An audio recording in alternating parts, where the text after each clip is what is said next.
Obaridi yarazaga agasenga abantu bagakira indwara. Hari abantu batangiye kugutumira nk'uko n'umundi Obaridi yatumirwaga nko mu makiriziya. Batangiye kuntumira rwose pe. Abantu batangiye kuntumira nk'uko Obaridi nawe bamutumiraga. Nanjye abantu barimo kugenda babona ibikorwa byanjye bakantumira impande n'impande, haba mu gihugu cy'u Rwanda cyangwa mu bindi bihugu. Ndatambagira rwose pe, nkabasengera bagakira indwara mu izina rya Kristo Yesu. Nakomeje kwibaza, ndavuga nti se ndebye urimo gutegura hano hasi, ndibaza nti se uyu muntu ko mbona ateguye alitari ashobora gusoma misa, yamara kuyisoma akaba yanatanga Ukaristiya, yanatura igitambo cya Ukaristiya. Hanyuma warumbwiye uti ngo hari uburyo ngo ugira ni ukwerekwa, ni ibonekerwa. Ni ukubonekerwa. Ukabona nk'ibyo umuntu yambariyeho akenyereyeho. N'ibyo umuntu yambariyeho akenyereyeho, ibyo ukora uri mu rugo iwawe, byose nkabikubwira. Ko numva se byaba byitwaye nka kirokore. Benshi bakanze kunyita ngo ndomorokore, ariko si ndomorokore. Bakibwira ngo hanyuma warumbwiye uti ngo hari uburyo ngo ugira ni ukwerekwa, ni ibonekerwa. Ni ukubonekerwa. Ukabona nk'ibyo umuntu yambariyeho akenyereyeho. N'ibyo umuntu yambariyeho akenyereyeho, ibyo ukora uri mu rugo iwawe, byose nkabikubwira. Ko numva se byaba byitwaye nka kirokore. Benshi bakanze kunyita ngo ndomorokore, ariko si ndomorokore. Bakibwira ngo igihe rero uzamenya ko wahajwe ku bwa Roho Mutagatifu ari abanyumva mu Rwanda cyangwa mu bindi bihugu, ni igihe uzicara ukumva uratekanye mu mutima wawe, ukumva utekereze kugira neza bagenzi bawe, ukumva ufite indirimbo za Yezu na Mariya urazirimbye, ukumva uratekanye, ukumva ugira urukundo abantu bari mu isi cyangwa mugenzi wawe mu kazi mukorana cyangwa muri sosiyete runaka, ukumva mugiriye mu n'icyo gihe Nyagasani azaba yaguhajije, kuko azaba yaguhaye ibyishimo byo gukunda mugenzi wawe. Nk'uko Imana ibitubwira dukunde mugenzi wawe. Hari ijambo ry'Imana rivuga ngo nudakunda mugenzi wawe, Imana utabonesha amaso y'umubiri uzayikunda ute? Muri makeya ubwo ufite ibihamya by'uko ibyo bintu bikunda cyangwa se bishoboka. Igihamya kirahari rwose. Hanyuma se nabonye wambaye neza, wambaye imyenda idoze neza, hariho ishusho ya Yezu. Yezu Nyirimpuhwe. Yezu Nyirimpuhwe. Noneho tubona ufite n'umusaraba mu ntoki.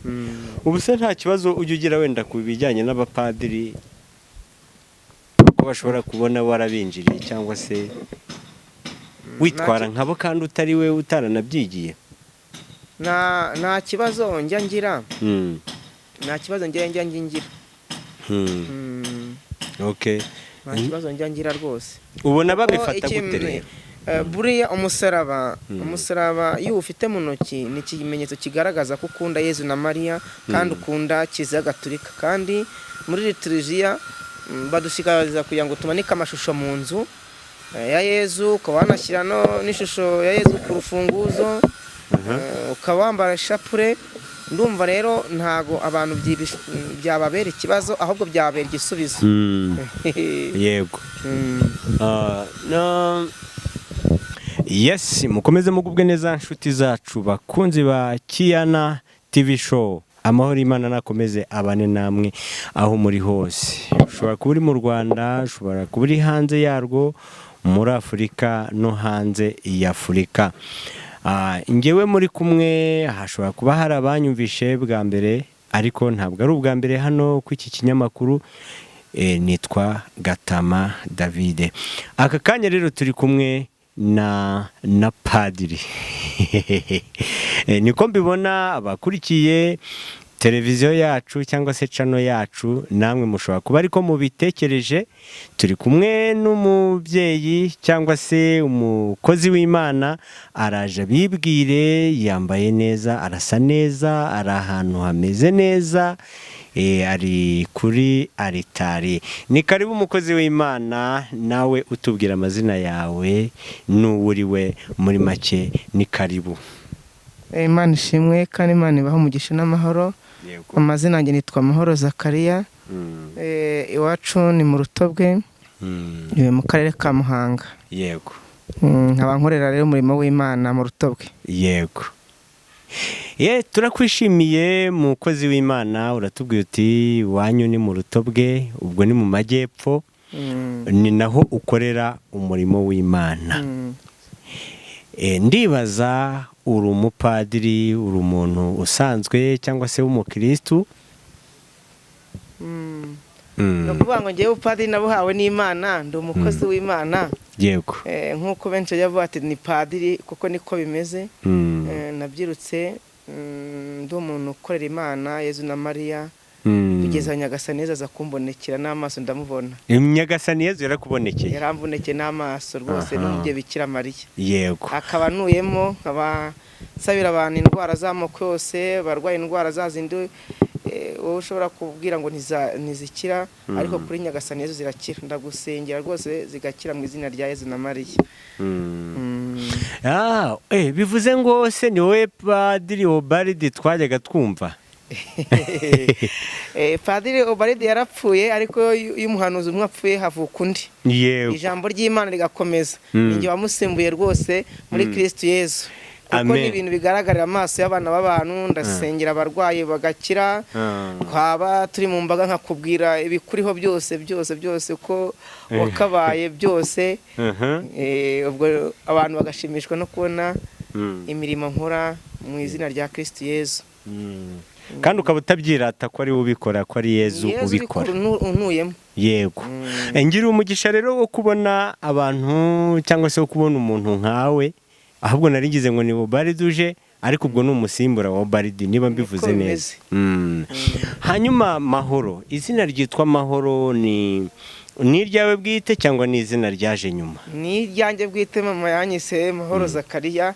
Imana yarizi ko ngomba gukwiza amahoro ku isi. Uriya mama ajya kunyita amazina na papa, bajya kunyita amazina, banyise amazina bahumukemo n'umwuka w'Imana. Buriya icyo umubyeyi akwitiriye nicyo kikubaho. Agira ati ni Mahoro. Wenda kugira ngo dukomeze n'ikiganiro cyacu, cyangwa se mu buryo wenda hakubiyemo byinshi bigiye bitandukanye, hakubiyemo ubuhamya, ariko mbere y'uko ibintu byacu bigenda neza, Roho Mutagatifu akabibamo, twatangira dusenga. Ku izina ry'Imana Data na Mwana na Roho Mutagatifu. Amen. Ngwino Roho Mutagatifu, sanga imitima akomeye gukunda, ureze Roho wawe byose bishya, isizane guhinduka. Dusabe Mana mesha akomera Mutagatifu, turagusaba kubwirizwa nawe no kunda ibitunganye no kunogera nawe iteka, kubwese kw'Umwami wacu. Amen. Ndemera Imana Data ushobora byose remye ijuru n'isi, ndemera n'umwana w'ikinege Yesu Kristo Umwami wacu, wasamwe ku bwa Roho Mutagatifu akabyarwa na Bikira Mariya, akabara ku ngoma Pese Pilato, agahambwa ku musaraba, agapfa agahambwa, akamanukira mu irimbi, ku munsi wa gatatu akazuka akajya mu ijuru, akabica igihugu Imana Data ushobora byose, naje guca imanza zima n'abapfuye. Nemera Roho Mutagatifu na Kiliziya Gatagatifu n'urusengero rw'abatagatifu, no kunyabyaha bikiza no kanazazwa kazaba iteka. Amen. Dawe uri mu ijuru, izina ryawe niryubahwe, ingoma yawe yegere hose, icyo ushaka gikorwa munsi nk'uko gikorwa mu ijuru. Ifunguro ritunguduye none, tubarira ibicumuro byacu nuko natwe tuba ducumuyeho, n'utana mutoshya aburushye icyago. Amen. Dawe uri mu ijuru, izina ryawe niryubahwe, ingoma yawe yegere hose, icyo ushaka gikorwa munsi nuko gikorwa mu ijuru. Ifunguro ritunguduye none, tubarira ibicumuro byacu nuko natwe tuba ducumuyeho, n'utana mutoshya aburushye icyago. Ndakuramutsa Mariya, huje n'imurana n'Imana, wayebuje ababyeyi bose mugisha Yezu Imana byasingizwa. Mara Mutagatifu mubyeyi w'Imana, urayidusatira byakwiye tuzapfira. Ndakuramutsa Mariya, huje n'imurana n'Imana, wayebuje ababyeyi bose mugisha Yezu Imana byasingizwa. Mara Mutagatifu mubyeyi w'Imana, urayidusatira byakwiye tuzapfira. Ndakuramutsa Mariya, huje n'imurana n'Imana, wayebuje ababyeyi bose mugisha Yezu Imana byasingizwa. Mara Mutagatifu mubyeyi tuzapfira. Amen. Nongeye gusingiza muri ubuzima bw'umutima bwa Roho Data Mwana na Mutagatifu, ndagusingiza mu mubiri wanjye n'umutima wanjye, ndagusingiza muri bagenzi banjye barwaye ku isi yose, ararwaye sida na kanseri, bose ndabasengeye Nyagasani Yezu kugira ngo ubahe amahoro. Abarwaye imigongo, abarwaye amavi, indwara z'amayobera, tuzi ko ari wowe ushobora byose, Data waremye ijuru n'isi. Manukira muri buri muntu wese maze umukize kandi umuhe amahoro. turakwinginze kugira ngo impuhwe zawe nyagasani Yezu uzigoteshe abari mu bibazo bitandukanye mwami. Nsengeye abantu bose muri rusange kugira ngo bahe umugisha n'amahoro, uko nkurimba nawe bakurimba mwami. Imbaraga zo mu ijuru nizibamanukireho maze zirukane imyuka mibi basiye. Nsengeye ababuze amahoro mu isi, abari mu bitaro bitandukanye, abo bose abatwara imodoka, abatwara ibinyabiziga bitandukanye, abari mu kazi runaka, bose ndabasengeye kugira ngo ubahe amahoro. Ndambuye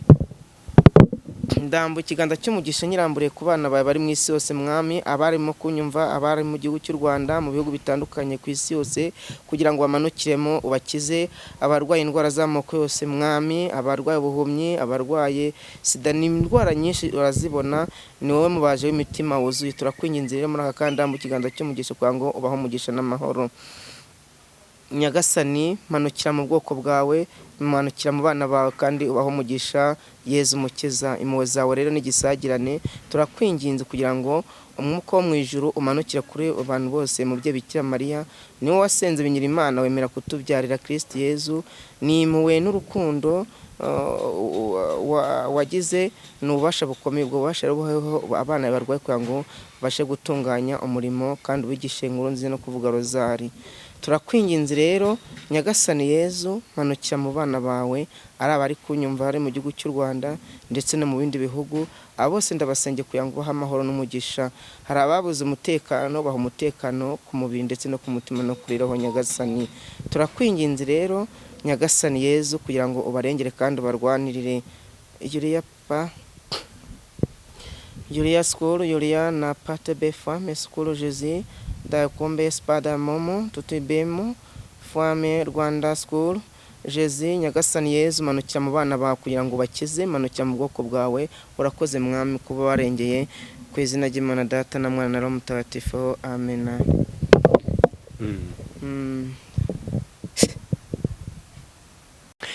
Urakoze cyane. Imana iguhe umugisha. Turawakiriye. None rero umukozi w'Imana, wenda ikibazo twaheraho kugira ngo nkubaze, ubundi uri umusore uri umupapa? Ni umusore wihaye Yesu na Mariya, sinzanashaka. Ikada niyegure Yesu. Ntabwo uzashaka? Yesu niyo mugabo. Niyegure Nyagasani Yesu rwose niwe nkoresha. Cyangwa n'iryo sezerano nka kumwe padiri ajya se arahira akavuga ngo ngewe narasezeranye nambara n'impeta, nawe niko bimeze? Niko bimeze. Ko numva bitoroshye. Hanyuma turaza kugaragaza hano hasi uburyo hateguye, hari uruhimbi cyangwa se aritari, kandi bimeze neza, birakeye, nawe ndabona ari ibintu bishimishije. None ndagira ngo udusobanurire ku impamvu z'ibi zo gutegura gutya nk'ubu buryo, impamvu zabyo muri makeya. Impamvu zabyo twateguye gutya, ubu tuba twateguye muri Kiliziya Gatolika, ubu tuba twateguye umwami wacu Yezu Kristo. Turabihamya ko Nyagasani Yezu aba ahari. Ubu Nyagasani Yezu ari hano, turi kumwe rwose pe. Hanyuma se ko noneho Obaridi yarazaga agasenga abantu bagakira indwara, hari abantu batangiye kugutumira nk'uko n'ubundi Obaridi yatumirwaga nko mu makiliziya? Batangiye kuntumira rwose pe. Abantu batangiye kuntumira nk'uko Obaridi nawe bamutumiraga, nanjye abantu barimo kugenda babona ibikorwa byanjye bakantumira impande n'impande, haba mu gihugu cy'u Rwanda cyangwa mu bindi bihugu. Ndatambagira rwose pe, nkabasengera bagakira indwara mu izina rya Kristo Yezu. Ndambuye ikiganza rero nsabira abantu, Yezu nyiri muntuyemo niwe korema irimo n'ibitangaza. Nibyo gituma nabwira buri muntu wese unyumva urwaye indwara zitandukanye nyinshi cyane, mwakihebe kuko Nyagasani Yezu nk'uko yatuye ba Petero na ba Yohana, tubazi ko ari we babanje muri ibyo bihe bya mbere, n'ubu ngubu baracyatora. Imana rero nyir'ijuru yamaye umwuka, iyo unyifashije ukampamagara ndagusengera ugakira indwara zose, harimo diyabete, harimo amavi, harimo ubuhumyi butandukanye, harimo imigongo, indwara nyinshi cyane ziriho. Wowe ukibaza nk'igihe ujyana nk'umuntu agiye kwa muganga, muganga akamupima akabura indwara, iyo ubuze indwara rero nicyo gituma njya ngira n'abantu inama kamikoro yego gutya yegereza ntacyo kujya kwa muganga nibyo ariko ukagira n'umuntu ku ruhande ugusengera ngo ukire kuko igihe muganga agupimye akabura indwara kandi urarembye iba ari imyuka mibi. Okay, ahantu se hanze waba waragiye ni nko mu kihe gihugu? Aho mba naragiye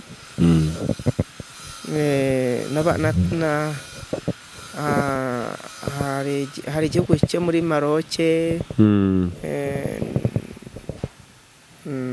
no gutembera muri za Congo, ariko muri makeya n'ahandi hose ndakomeza kuhagenda. Muri makeya wenda n'igihe utanabyibuka ariko n'ubundi uracyagenda? ndacyanagenda kuko ahantu hose nemerewe kuhagenda hose mu bihugu byose. Umurimo w'Imana urakomeje. Urakomeje rwose. Bivuze ngo noneho nubwo bimeze gutyo uri n'umuhanuzi? Ndi umuhanuzi pe. Ndakubwira uburwayi bwawe, urwaye ndagusengera, nawe ugusengera nkakubwira uburwayi bwawe aho urwaye hose, kandi nakubwira ati jya kwa muganga. Wajya kwa muganga usanga indwara wari urwaye ntikirimo.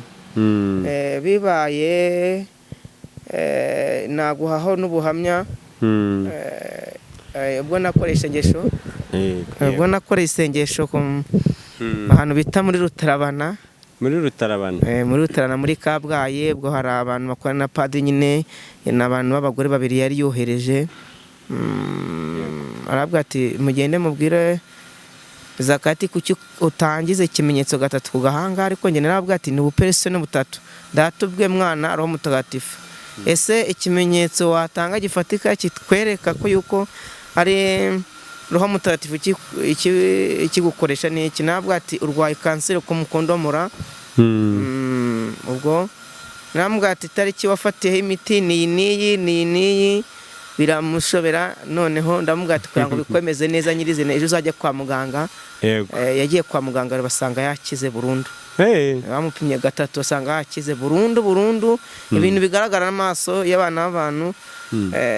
Kuko hari n'undi nasengeye muri Rutabana nawe bita Michel. Muri Rutabana ni umusirikare, ni umuntu w'umusirikare warangije, mbese bamusezereye bamuteza roho mbarizingazinga amaguru amera nk'igipine, ndamusengera akira, baracuruza pe kabisa. Hagize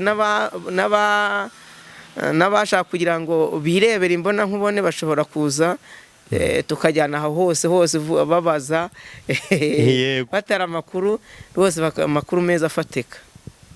Muri makeya ubwo ufite ibihamya by'uko ibyo bintu bikunda cyangwa se bishoboka? Igihamya kirahari rwose. Hanyuma se nabonye wambaye neza, wambaye imyenda idoze neza, hariho ishusho ya Yezu. Yezu Nyirimpuhwe. Yezu Nyirimpuhwe. Noneho tubona ufite n'umusaraba mu ntoki. Ubu se nta kibazo ujya ugira wenda ku bijyanye n'abapadiri ko bashobora kubona warabinjiriye cyangwa se witwara nkabo kandi utari we utaranabyigiye? Nta kibazo njya ngira. Nta kibazo njya ngira. Okay. Nta kibazo njya ngira rwose. Ubona babifata gute rero? Buriya umusaraba iyo ufite mu ntoki ni ikimenyetso kigaragaza ko ukunda Yezu na Mariya kandi ukunda Kiliziya Gatolika. Kandi muri liturujia badushikariza kugira ngo tumanike amashusho mu nzu ya Yezu, ukaba wanashyira n'ishusho ya Yezu ku rufunguzo, ukaba wambara ishapure. Ndumva rero ntago abantu byababera ikibazo, ahubwo byababera igisubizo. Yego. Nakomeje kwibaza, ndavuga nti se ndebye urimo gutegura hano hasi, ndibaza nti se uyu muntu ko mbona ateguye alitari ashobora gusoma misa, yamara kuyisoma akaba yanatanga Ukaristiya, yanatura igitambo cya Ukaristiya? Ibyo nakomeje kubyibaza. Ibyo niko bimeze rwose pe. Igitambo cy'Ukaristiya nayitura, guhaza byose pe, uko ndabyemerewe. Ndabyemerewe rwose pe. Ubyemerewe gute se? Ubyemerewe ute? Buri Imana ifite ubwenge kandi ifite ubushishozi itanga mu bantu. hari na benshi bajya bakunda kumbwira ati se padiri nkavuga ati niko bimeze. Ese ko utagize ubwigira iki? Nambwa ati ngewe ubupadiri nabuhawe n'Imana kuko hari imirimo nkora padiri atakora. Murabona ko yuko padiri icyo yemerewe gukora muri kiliziya ni ugusoma igitambo, kwigisha abantu inkuru nziza, kwanga ikibi, ariko ntabwo yakubwira ibintu akenyereyeho. Nta n'umupadiri wabwira umuntu ati wowe ukenyere ku ngega z'ibiti cyangwa ufite roho mbi gutya na gutya, ariko ngenda hagaranda bikabikwambura. Niyo ushatse kungisha impaka nakuvuga ati ese uremera ko ninjya mu nzu iwawe nimbisangamo ukabitwika? Ubwo nuko nkinjira mu nzu tukabisangamo tugatwika tugasoramo umwanda. Ibyo rero ni ibintu bigenda byemeza abantu ibikorwa bya Roho Mutagatifu. Hari ahantu yuko yubwiye umuntu ati ufite ikintu runaka wagahakana, nkakubwira ati twinjire mu nzu ngabikuramo, sinjye uba wabisizemo, biba biri mu nzu ye, ukanamubwira ati bibyitore dore ngibiriya, bikamutangaza. Agatangazwa nuko birimo cyangwa se agatangazwa nuko nabibonye, akibaza ati mama yabibwiwe n'iki? Hari amaso rero, urabona ko ndi umuntu kimwe nkawe, mfite umwuka nk'uwawe, ariko arandi amaso mfite ya Roho Mutagatifu yo kumenya ngo urwaye impyiko cyangwa urwaye sida cyangwa urwaye kanseri utabimbwiye. Kenshi abantu bajya bitirana ngo n'abakozi b'Imana ariko barabeshya, ariko abo ngabo bazahanwa. Yego. Akaba yabanza akubwira ati tubanze twinjiye mu buzima busanzwe, ati se urwaye hehe, wa mama cyangwa umupapa urwaye hehe, akabanza akubwira kugira ngo naza kumara gusenga aze gukurikiza foromire y'ibyo mwaganiriye. Ariko singiye ko bimeze, ndategura nk'uko mubibena hano, namara gutegura ngapfukama, tukavuga rozari, tukavuga impuhwe, narangiza ngagakurikira kurambura ibiganza, roho mbi zigasakuza nk'uko rubaridi. Abenshi bazagenda babibona ahantu mu duce tw'u Rwanda njyamo cyangwa no mu bindi bihugu, bazagenda babibona n'amaso ku yandi, aho abantu bikubita hasi. Singiye uba bakubise hasi, ni Kristo Yezu ubujegeje wa mwuka mubi barimo. Ibyo rero ni ibintu bigenda byemeza abantu ko mwuka w'Imana antuyemo. Hanyuma warumbwiye uti ngo hari uburyo ngo ugira ni ukwerekwa, ni ibonekerwa. Ni ukubonekerwa ukabona nk'ibyo umuntu yambariyeho akenyereyeho, ibyo ukora uri mu rugo iwawe, byose nkabikubwira. Ko numva se byaba byitwaye nka kirokore. Benshi bakanze kunyita ngo ndi umurokore, ariko si ndi umurokore. Bakibwira ngo izi Imana zifite abarokore gusa, reka da. Imana rero iyo ushatse, ubundi twese Imana idutuyemo, uyishatse kuvugisha iramuvugisha. Icyo gisubizo nsubije ni cyiza cyane. Hanyuma ariko nta nicyo biba binatwaye, kuko kuba umurokore nuko hari ibyo uba wararokotse. Ubu nturi umurokore se? Imana yarandokoye rwose pe. Imana yarakurokoye, ariko ubwo uri murokore. Ndi umugaturika.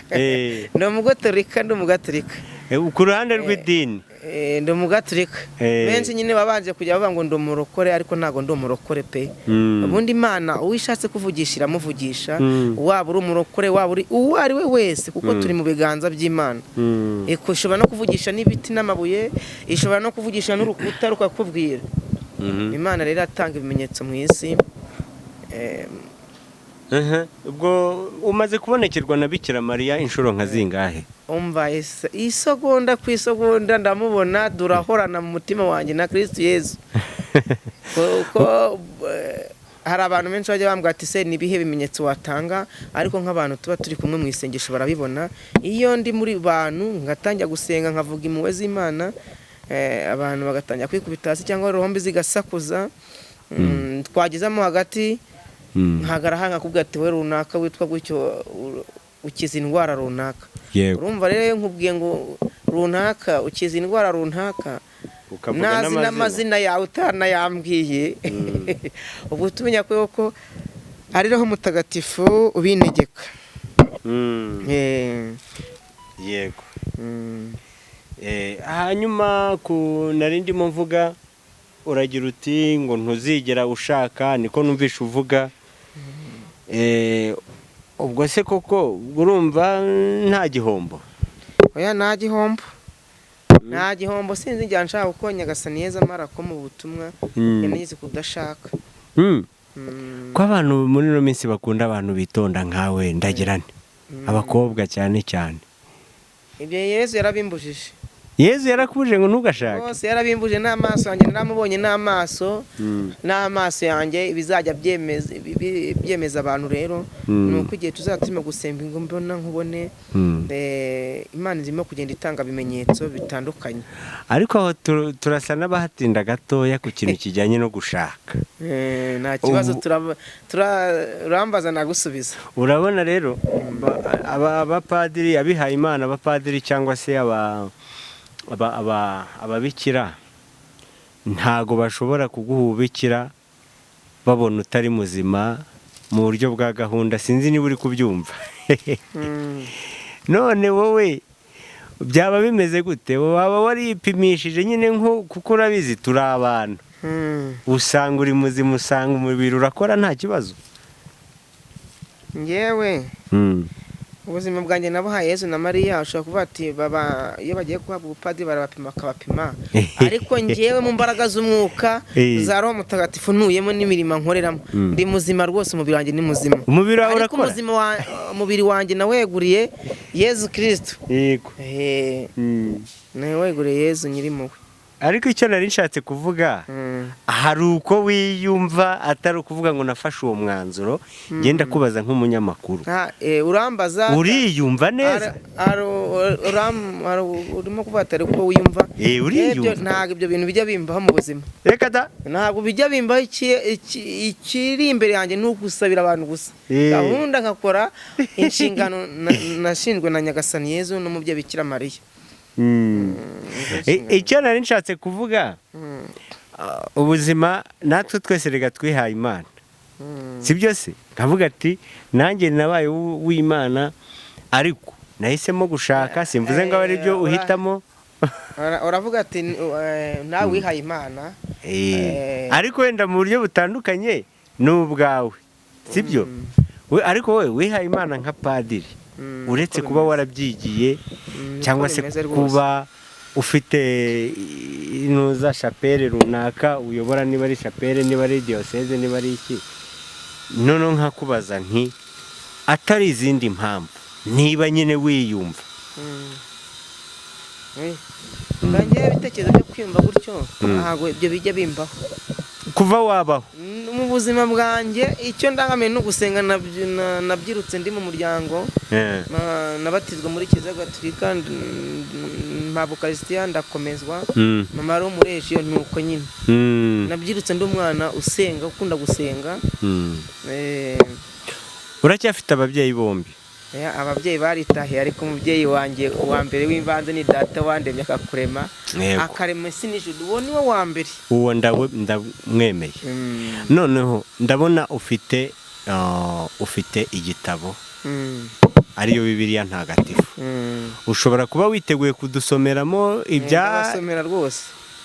Ubu ni ukuvuga ngo turaza kubifata nka misa? Nta kibazo. Ni karibu ukoreshe impano yawe. Uyu munsi impano zawe zikore, ntago turi buze kuzikumira. Yego, urakoze cyane. Urumva rero Bakristo bavandimwe, buri muntu wese urimo kunyumva, yaba ari mu gihugu cy'u Rwanda ndetse no mu bindi bihugu, hari ijambo ry'Imana tugiye gusoma aha ngaha riri muri Zaburi ya 2, namwe irabafasha. Hari n'irindi riri muri Daniyeli umutwe wa 11 kuva ku murongo wa 1 kugeza ku murongo wa 2. Ni amagambo akunda kumfasha kandi agahumuriza abantu ari mu isi. Ndumva twatangira. Umwana w'Imana niwe mwami isi yose, ni iki gituma amahanga asakabaka, imiryango ikajurira itagira shinge?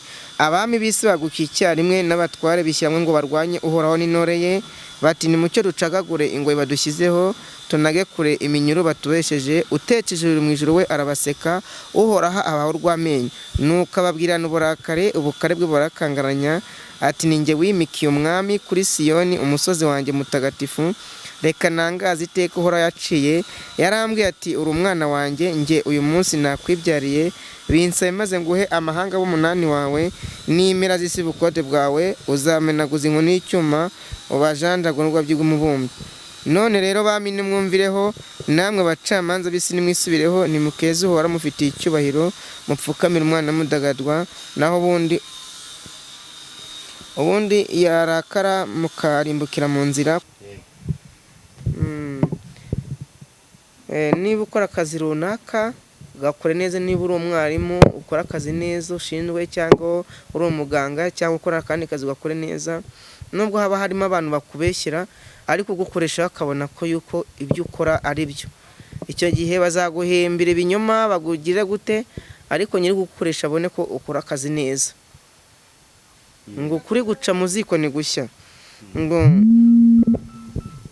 ngo none rero bami nimwumvireho, namwe bacamanza mwisubireho, nimukweze hora mufitiye icyubahiro, upfukamire umwana mudagadwa. Nidupfukamire Nyagasani Yezu tudagadwa, twirinda icyaha gisa nacyo, ingeso mbi tuzirinda, twirinda kubeshya, twirinda inzangano.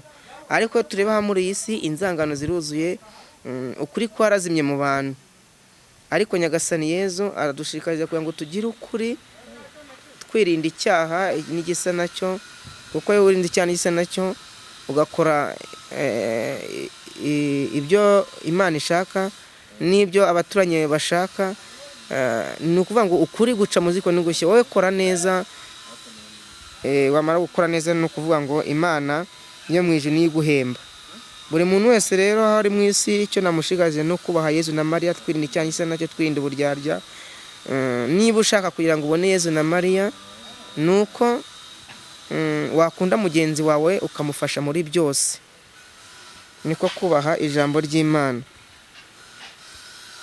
Njya mushishikariza abantu ngo umusozi nuyeho wa Rutobwe ni umusozi mutagatifu rwose, abantu bawugeraho barakira indwara z'amoko yose, n'abamamagaye nabo barakira.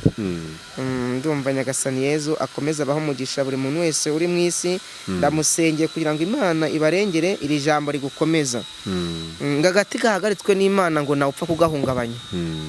Imana yacu ishimwe. Yego. Hanyuma ahantu utuye se, waruvuze ngo utuye ku musozi mutagatifu, ariko se buri umusozi mutagatifu buri ahantu hagiye hatandukanye? Hariho henshi, Imana yatuye ahantu henshi, aho Imana ishaka kwigaragariza ikimenyetso irakihagaragariza. Ni ukwigaragaza, si uko hariho ibituye gusa. Nk'uko buriya reba Kibeho habonekeweho bari abakobwa, bamaze kubonekerwa 3 barabonekerwa, ariko abantu banza kubapinga, bavuga ibimenyetso, barabapinga. Yegereze mikoro. Bamaze kubapinga nibwo Imana yaje gutanga ikimenyetso cya nyuma. Ikimenyetso cya nyuma rero yatanze nuko bigiye guhanura aya magorwa tuze kunyuramo 94, nibwo bayahanuye. Rero bamaze kuhanura nibwo Kibeho yemewe. Ubwo numva mu by'ukuri rero Imana irimo kugenda itanga ibimenyetso rwagati muri iyi si pe. Nimureke tuyikurikire, tuyisingize, tutayiryarya. Icyo kutayiryarya nuko twese dukundana, buri muntu wese ahari mu isi. Icyo namwifuza nuko yakunda mugenzi we mu kazi ke runaka, waba uri umusirikare ugakunda mugenzi wawe, waba uri umupolisi ugakunda mugenzi wawe, waba uri umuganga ugakunda mugenzi wawe mu kazi mukorana. Nimuryarya ubwanyu, kuko iyo muryaryanye burya Imana irababara. Kandi twese buri muntu wese afite inshingano ze. Hari uw'Imana yahaye kuba ari muganga, hari uw'Imana yahaye kuba ari umupolisi cyangwa ari umusirikare, hari uw'Imana yahaye kuba atwara imodoka cyangwa avuga igifaransa cyangwa agira abantu inama, hari n'uwahaye kugira ngo yigishe abandi inama nziza babujye bamureberaho. Ibyo byose bigatangwa na Roho wa Nyagasani. Yego. None uri kuvuga iby'ubuhanuzi, tumenyereye ko wenda abahanuzi ba kera yageraga gutyo, wenda akareba hejuru cyangwa se sinzi aho yarebaga akavuga. Nibyo bikubaho cyangwa hari ubwo ubanza no kuvuga mu ndimi? Kuko uri gusenga hari uburyo nabyumvishe. Ni ukuvuga ngo hari gufatwa n'ikimenyetso nkabanza nkitonda neza, namara kwitonda nkasenga. Ni ukuvuga ngo hari uburyo roho mutagatifu amanuka nkavuga mu ndimi, indimi nkamanuka, indimi nkazivuga, mbese roho mutagatifu n'ubundi ahora mu mutima wanjye. Yego. Roho mutagatifu ahora mu mutima wanjye, roho wa Nyagasani Yezu Kristo. Ni ukuvuga ngo rero ubwo mvuga mu ndimi, hari n'ubwo mpagarara nkakubwira ati runaka gutya na gutya, runaka dukwiriye gukora gutya, dukwiriye kwifata gutya, nuko. Ziriya ndimo buvuga nizo mu kihe gihugu? ziriya ndimi ni iza roho mutagatifu. hari izo ushobora kumva ubwawe, hari n'izo udashobora kumva. Hari uburyo wuzuzanya n'abarokore rimwe na rimwe? Abarokore gute? Nyine bo urabizi ko akenshi bakunda kuvuga mu zindi ndimi, kandi ari nzi ko wenda mu katolike ko batabyemera. Ibyo bintu ubihuza gute? Batabyemera mu gatolika se? Ni ukuvuga ngo urabona ibonekerwa Nyagasani Yezu yakubonekeye, sibyo? Harimo abemera, hari n'abashidikanya. Yego. Ariko yuzi ikikora icyo ari cyo, abantu bemerwa n'imbuto wera. Imbuto wera nizo bagenda bavomaho, baboneraho bya bikorwa. Ni nk'urugero nabanza kuguha, nk'uko nize kubitanga mu kiganiro cy'ubutaha. Buriya hari umwana uvuka mu miryango ya Musenyeri Samarayidi, abantu bose nawe utamuzi. Uwo mwana rwose, uwo mwana yije kurwara amaguru n'amaboko byizingira ku mutwe. Ku mutwe ararwara, ntawe utabuzi, baramubuze biranga. N'ubu ngubu ntawe utabizi, abantu bose barabizi ko njye wamusengeye uwo mwana yarakize. N'ubu ngubu yicuriza hano i Nyamirambo. Nyamirambo rero murahazi. Ndahazi Nyamirambo. Niho acuruza, ntawe utabizi rero. Uwo mwana wese ni njye wamusengeye. Hari n'abandi nagiye nsengera benshi cyane. Benshi cyane. Hari n'ikiganiro nkunda n'ikiganiro tuzakora tariki 22 z'ukwa 12, mba mfite umunsi mukuru mu Rutobwe. Nabigusaba ukanazaza noneho n'abakristo bagashima Imana. Ashima Imana ati ngiye nakize umugongo, nakize kanseri, nakize indwara runaka. Ndahamya ko yuko Mana ikiganza hejuru, nta muntu ushobora kuvuga ngo yakize indwara atarayikize. Uyu muntu niwe wipima. Na kanseri nazo barazikize. Kanseri arizo ku mukondo, arizo ku mabere barakira. Bazaba bahari batanga ubuhamya ku buryo noneho bijye bizajya bitera avantage n'abandi kwishima ati koko ibintu tubonye ibintu bidasanzwe. Ariko muri aka kanya abanyumva, ndaza kugira aho nza kuvuga nomero zanjye za telefone, ndatanga nomero imwe, noneho bajye bamamagara. Hari n'abagenda nsabira no kuri telefoni bagakira. Mereye no kumubikira uri i Roma. I Roma kwa papa. W'umunyarwanda se? Ni umubikira w'umunyarwanda, yari afite ikibazo cyo kurwara mu mavi. Noneho aza kumbwira ati Zakariya, ati nakonye ku byuma by'amahanga, ndashaka kugira ngo nsabire. Namubwira ati wowe ni imyuka mibi mu miryango yanyu. Ati ngira ikibazo cyo kubyimba, nabyimbye amaguru ndivuza biranga. Yego. Naramubwira ati tereka amazi nyasengere, nimara kuyasengera uyanywe andi yoga. Nibwo yambwiraga ati se amazi mfite yo kwa padiri. Namubwira ati ngenda ndashaka amazi nsengeye ubwanjye. Roho mutagatifu niwe akamanukiramo. Yego. Nibwo nayasengera yanywa, ndajya muri dushe arayoga. Ninjoro nibwo yagiye kuvuga impuhwe z'Imana, ivuga noneho apfukamye, ya maguru yarabyimbutse pe. Ndahamya ko mubikira yabitangarije bagenzi be. Aturuka i Roma kwa papa, ari muri kiriya kigo cy'i Roma rwose. Ubu yarakize, arashima Imana. Yasa n'amaga ati ya maguru yarabyimbutse. Urumva rero ko ari ibimenyetso Imana igiye irimo kugenda itanga. Hanyuma imyemerere yawe na katolike bose niko babyemera, uhereye kuri kimwe ukageza ku cyanyuma? Ni ukuvuga ngo harimo abemera, harimo n'abatemera. Ariko ni ukuvuga ngo nahereye nk'ubwo ati igiti kibirwa n'imbuto cyera. Imbuto cyera. Yego. Niba nsabira abantu bagakira, nk'abasabira bagakira, mu izina rya Kristo Yezu na Mariya nkoresheje rozari. Abagatolika twe dukoresha rozari, tugakoresha impuhwe z'Imana, tugasoma ijambo ry'Imana uko ndisomye muri hano muri Bibiliya muri Zaburi ya 2, ariko akaba ari n'undi murongo nza gusoma tuza kurangiza gusoza muri Daniyeli 11, kuva ku murongo wa mbere kugeza ku murongo wa 2. Abafite Bibiliya baba ari mu Rwanda cyangwa mu bindi bihugu baraza kuhareba. Yego. Sebyo harimo abemera, harimo n'abatemera. Nahereye nk'ubwo ati kibeho batinze kuyemera, barahakana pe, barahakana, ariko Imana atanze ibimenyetso bifatika. Hanyuma rero murumuna wa Obaridi rwose Imana ikomeze kugumugisha kandi gukomeze. Yezu na Bikira Mariya rwose bakomeze bagutwikira umutaka. Amen. None rero uyu mwenda wacu, akazi kacu twari kuwukoresha kakoze, cyangwa wenda hari bindi tuza kuwukoresha muri kino kiganiro? Ndavuga hano kuri aho twise kuri aritari. Hari ikindi kintu tuza gukoresha iyi aritari yacu? Nta kindi rwose. Nahise mbona umusaraba uhari, ndavuga nti bishobora kuba tugiye no guhazwa. Turahazwa ku bwa Roho. Ku bwa Roho uruho mutagatifu araduhaza uko turi aha ngaha. Njya nkunda gushishikariza abantu ngo buriya iyo witonze neza Nyagasani neza guhaza no ku bwa Roho. Yego. Atari kuvuga ngo ufashe Eucharistie. Hari n'igihe ujya muri kiliziya ugahazwa, hari n'ubwo guhaza ku bwa Roho mutagatifu.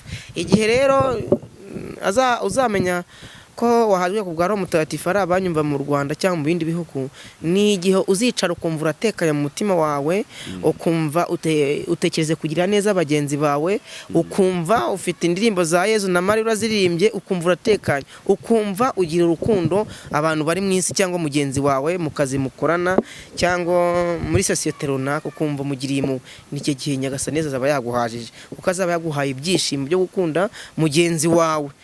Nkuko Imana ibitubwira dukunde mugenzi wawe. Hari ijambo ry'Imana rivuga ngo nudakunda mugenzi wawe, Imana utabonesha amaso mubiri uzayikunda ute? Njya mbwira abantu ngo Imana inuyemo, namwe batuyemo ari abari mu isi yose batuyemo, ariko kugira ngo Imana uzayibone nuko uzaba urwaye umugongo cyangwa amavi, ugasaba ati Nyagasani nyiza amavi, Nyagasani akagukiza, ukajya kwa muganga ugakira. Nta n'igihe ujya no kwa muganga ntukire, ariko ugakizwa n'amasengesho, kuko Yezu niwe muganga wuzuye ukuri. Ariko n'ubundi kwa muganga nabyo ugomba kujyayo ugasenga nabwo uri kwa muganga, kuko muganga nawe Imana niwe imukurema, ariko ari byo abaganga badashobora. Nibyo abaganga badashobora, kuko muzagenda mubyibonera n'amaso yanyu. Nari ndi kukubaza wenda nko hari igihe najyaga nguhamagara kuri telefone nkumva nticamo, ukambwira uti hari igihe nabaga ndi gusenga. Ufata umwanya wo gusengera abantu by'umwihariko, cyangwa se wenda? Ufata umwanya wo gusengera abantu by'umwihariko, ngasengera abari mu isi yose n'ibiri mu isi yose, nkabisengera. Hari n'abandi bantu muba muri kumwe? Tuba turi kumwe benshi rwose pe, tuba turi kumwe nta kibazo. Haza umwe hari abaza tugasenga turi 3, hari n'abaza turi 10, hari n'abaza turi 100, biterwa na foromire y'ahantu nagiye runaka. Mbere y'uko rero dusoza, watubwiye ko uza gutanga nimero ya telefone ku buryo wagukenera ashobora kukubona. Ndumva ari cyo kintu twakora. Abari mu Rwanda ndetse no mu kindi gihugu, ndumva natanga nomero yanjye ya telefoni, ni ya MTN, ni nomero imwe ndi butange. Buri muntu wese azajya amamagara ari kuri telefoni ndagusengera bikemera, wamamagara nka ziwa mu rugo ndagusengera ukemera. Nomero zanjye za telefoni ni 0788 60 33 675, 0788 60 33 675, 0788 60 33 ubwo rero abari mu gihugu cy'u Rwanda ndetse no mu bindi bihugu, kugira ngo harimo bazazana bakansanga no mu Rutobwe, abaturutse Kigali, iyo uteze ugarukira ahantu bita mu cya kabiri cya Gitarama, ukarangiza ugafata ukabaza ati umuhanda ujya kuri koleje ni hehe mu Rutobwe, nawe utahazi abantu bose barahazi, waturuka za Butare ndetse n'impande n'impande. ya rero kuri iki kiganiro Imana ikomeze kuguha umugisha, Yezu akomeza guhezagire, akwambika imbaraga, agukomereze mu buntu bwe, mbese Roho Mutagatifu abe mwinshi agwire. Amen amen. Ndumva hari isomo ryo ni 20 yonyine twasoma kugira ngo noneho dusoze. Yego. Ni Daniyeli no mutwe wa 11 turava ku murongo wa mbere tuze ku murongo wa 2. Haranditse ngo niwe nishingikirize kugira ngo nabare, ubu ngubu ngiye kukumenyesha ukuri icyari cyo. Iyo wishingikirije ijambo ry'Imana, Nyagasani Yezu Nyirimpuhwe aragutabara, akakurwanira kandi akakurengera, kubera ko Yezu Kristo rero twagize ubuhungiro, arakurwanirira. Ariko tureba muri iyi si kenshi na kenshi hari abantu roho zabo zirangaye, ugasanga bibereye mu byabo, kandi ubuzima bwose butangwa na Nyagasani Yezu. Yezu Kristo nuyemo rero nagarura imitima yanyu, abahe kugira ngo mwitonde, abahe umutima wa kibyeyi, umuntu akunde mugenzi we, yirinde cyane gisa nacyo dusenge. Tugomba gusengera muri kiliziya, tugasengera ndetse no mu ngo zacu. Mu ngo ni ukuvuga ngo igihe wavuye muri kiliziya, igihe uteraniye mu rugo rwawe uri kumwe n'umuryango wawe, mugomba kuvuga ijambo ry'Imana. Ndumva nabasabira umugisha kugira ngo Nyagasani Yezu abarwanirire, abarwaye indwara nyinshi z'amoko yose, Nyagasani Yezu abarengere kandi abakize. Roho w'Imana ngwino, Roho w'Imana ngwino, Roho w'Imana ngwino, ngwino tuyobore mwigisha w'ukuri, dutsindire inzangano, tumenye gukundana, tubere isoro muri Roho w'Imana ngwino, Roho w'Imana ngwino, Roho w'Imana ngwino, ngwino tuyobore. Ngwino utwiyoborere Roho w'Imana nzima, ngwino uyobore imibiri yacu, ngwino uyobore imitima yacu, ngwino uyobore roho zacu. Mana Roho Mutagatifu, ngwino uyobore Abanyarwanda, ubituremo kandi urengere buri muntu wese ahari mu kazi arimo, abari mu isi yose ndabasengeye, buri muntu wese ahagaze ndamusengeye. Nyagasani Mana Roho Mutagatifu, turakwinginze kugira ngo urwanire umuryango wawe, turakwinginze kugira ngo impuhwe zawe zigute abana bawe. Mana Roho Mutagatifu, Elope Dule Paspanda de Fiole Pomo School de la Rwanda Gope Masaski de la Konda School Jésus de Pepa Nos School vraiment Mimiko Pepa de School Jésus de Fwakambe Pobeiko de me papa Francisco School vraiment Mimiko tuti de Kwante tile vle paiko pra Masaski de la mama. Nyagasani nsengera bari mu isi yose kugira ngo ubaho umugisha n'amahoro. Urakoze Yezu Mukiza ko urwanira abana bawe, mumurije imitima bari mu isi yose kugira ngo ubashe wamaye bwose ubucengeje mu bana babaye bari mu isi yose ubakize. Nyagasani Yezu, hari abihebye babuze akazi, babuze amashuri, cyangwa batabona amafaranga bajye kwa muganga cyangwa bajye ku ishuri, ndabasengeye kugira ngo ubaho umugisha n'amahoro muri aka kanya. Nyagasani Yezu Nyirimpuhwe, ubarwanire kandi buri muntu wese umuhe akazi. Abana bari mu bwigunge nabo ndabasengeye kugira ngo ubahe akazi, abanyeshuri batagiye kwiga bajye kwiga, abatarabanye abagabo babonye, abatarabanye abagore babone, buri muntu wese mu ngabire wamuhaye. Urakoze Nyagasani Yezu, ku izina ry'Imana Data na Mwana na Roho Mutagatifu, amena. Imana ibaho umugisha n'amahoro abari mu isi yose, abari mu Rwanda ndetse no mu bindi bihugu. Nyagasani Yezu abakize kandi abarwanirire, kandi nongeye no kunabasengera kugira ngo Nyagasani Yezu ajye abarinda impanuka z'amoko yose. Nyagasani nsengeye abana bakugira ngo hananura imyuka mibi igendera ku kirere, igendera mu butaka.